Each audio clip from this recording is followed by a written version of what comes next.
Victory, defeat, why, and who do you go for advice? Now, in this video, I'm going to talk about two great battles from the Three Kingdoms. Now, one is the Battle of Guandu, involving Cao Cao and Yuan Shao, which took place in 200 AD on either side of the Yellow River in today's Henan province. The other battle that I'm going to talk about is the most well-known Battle of Chibi, which took place just 8 years later in 208 AD. The location is the Yangtze River in today's Hubei province. These two battles have a number of things in common. Firstly, one side overwhelmingly outnumbered the other side. Secondly, surprisingly, the weaker side won. And thirdly, in both cases, fire was used and the defeated army went up in smoke. In Guandu, a much weaker Cao Cao had managed to defeat Yuan Shao, and in Chibi, a much stronger Cao Cao was defeated by a tenuous alliance between Sun Quan and Liu Bei.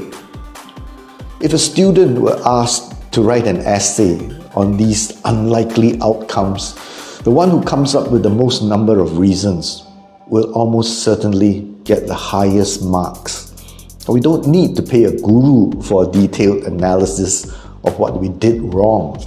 A post-mortem on a body produces a scientific cause of death. It's unbiased and to the point.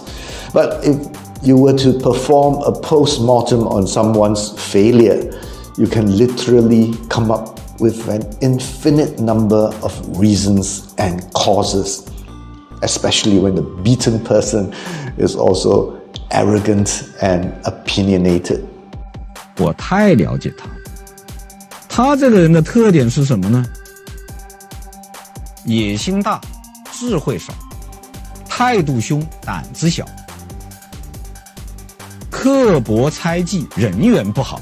这个人呢，政治上短见，军事上弱智，组织上低能。他最大的成功在于他利用他家族这样一个政治资源，躺在父辈的成就上吃老本。他是在父辈开创的基业上，名声地位都超过了他的父辈和祖辈，但是他在关键时刻却表现出愚蠢、固执和狂妄。他的愚蠢、固执和狂妄是三位一体的。他因为愚蠢而固执，因为固执而狂妄，又因为狂妄而愚蠢。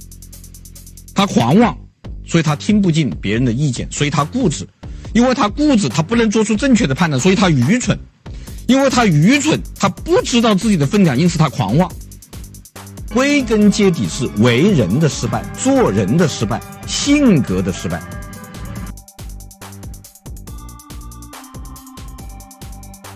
Of course, Professor Yi Zhongtian was not really talking about Yuan Shao. This is a classic example of 借古讽今, borrowing historical events to mock situations in the present. Most of us believe that he was referring to a more contemporary leader. Professor Yi has been cancelled, unfortunately, and his books banned in China. I highly recommend this one, 闲话中国人. It's available in Taiwan. Coming back, Yuan Shao destroyed Gongsun Zan just 1 year earlier in 199 AD. Gongsun Zan was holed up in a fortress.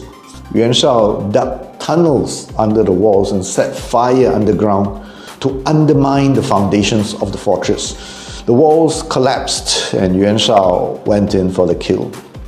How could Yuan Shao have become so stupid in just 1 year? I won't go into the details of Guandu. For the uninitiated, go read my book or watch a video on the battle.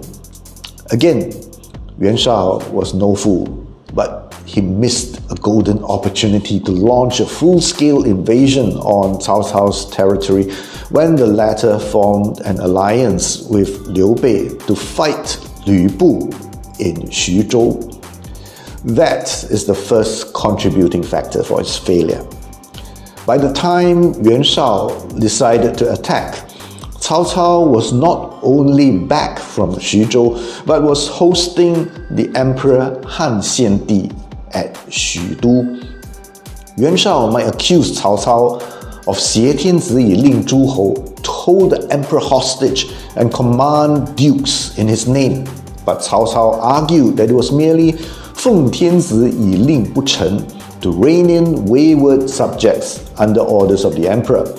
And whichever the case, the emperor was physically residing in Cao Cao's territory. Yuan Shao could not escape from the allegation that he was endangering the emperor's life by attacking Cao Cao. Contributing factor number 2, Yuan Shao's invasion lacked legitimacy and popular support. After Liu Bei was defeated by Cao Cao at Xuzhou, I warn you, I leave my family in your hands. Protect them at all costs. Husband, please don't leave us. I must, for the greater good. Go now. They will be safe. the three brothers split up. Liu Bei went over to Yuan Shao's camp. Zhang Fei became a bandit. Guan Yu surrendered to Cao Cao and was awarded with riches beyond his imagination. To show his gratitude towards Cao Cao, Guan Yu fought on Cao Cao's side and finished off two of Yuan Shao's generals, Yan Liang and Wen Chou. The loss of two star generals early in the battle affected the morale of the Yuan army. That's contributing factor number 3. Contributing factor number 4 was the defection of Yuan Shao's advisor, Xu You. This is a sneaky character who was greedy and corrupt. When his crimes were discovered, he fled from Yuan Shao's camp and defected to Cao Cao. There, he betrayed Yuan Shao by revealing the location of Yuan Shao's supplies depot at a place called Wu Chao, or Crow's Nest.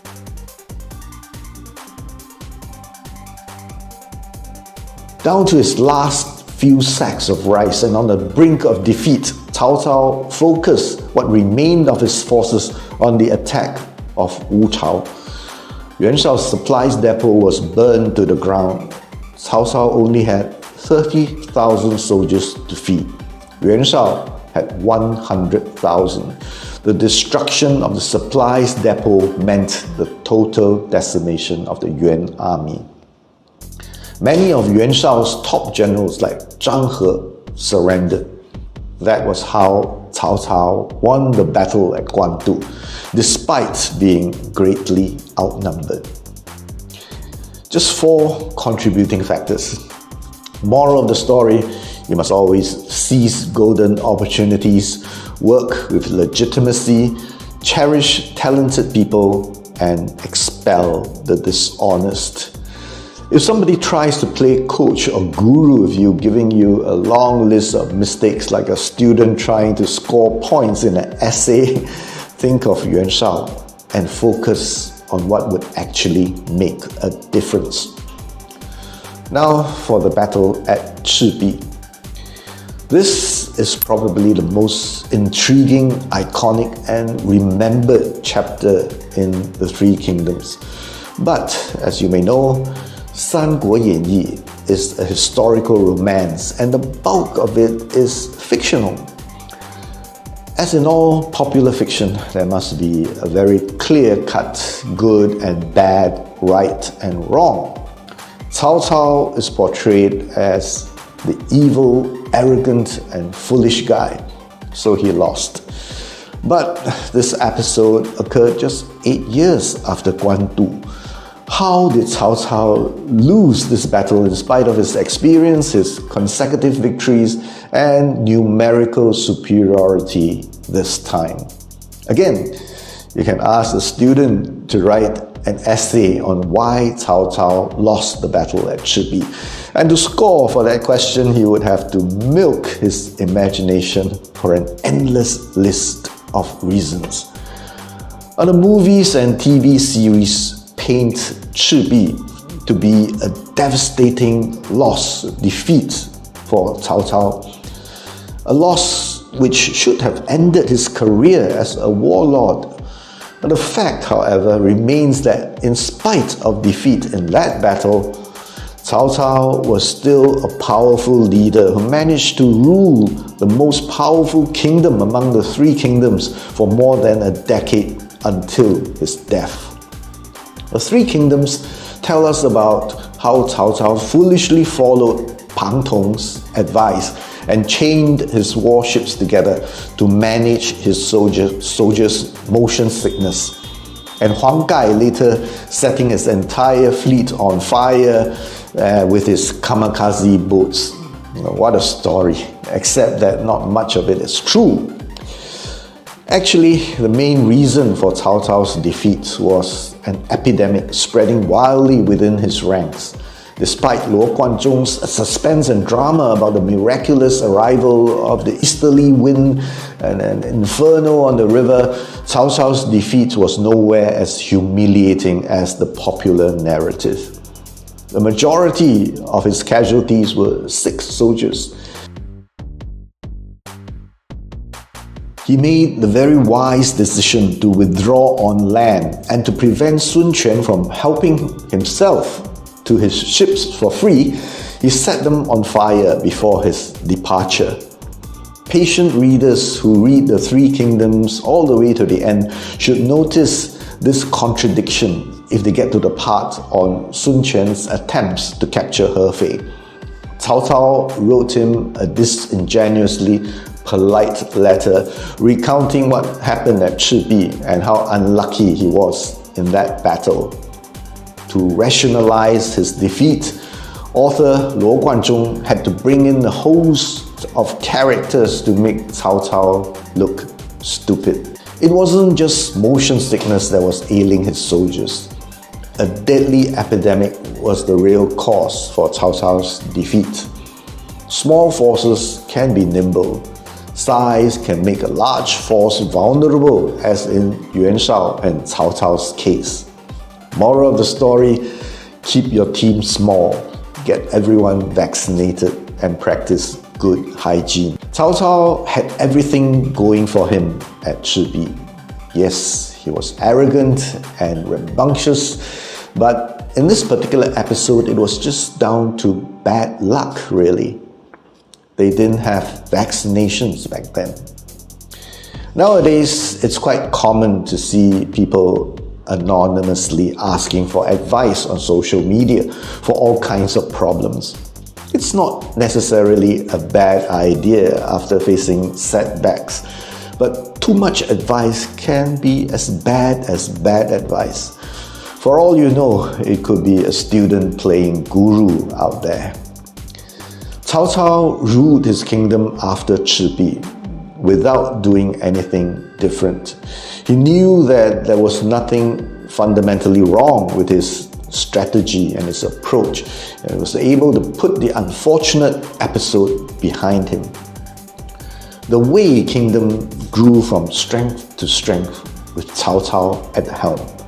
I can imagine that if Cao Cao had asked for advice on social media and followed them, the kingdom of Wei would have been in this array, just as if it were run by today's keyboard warriors.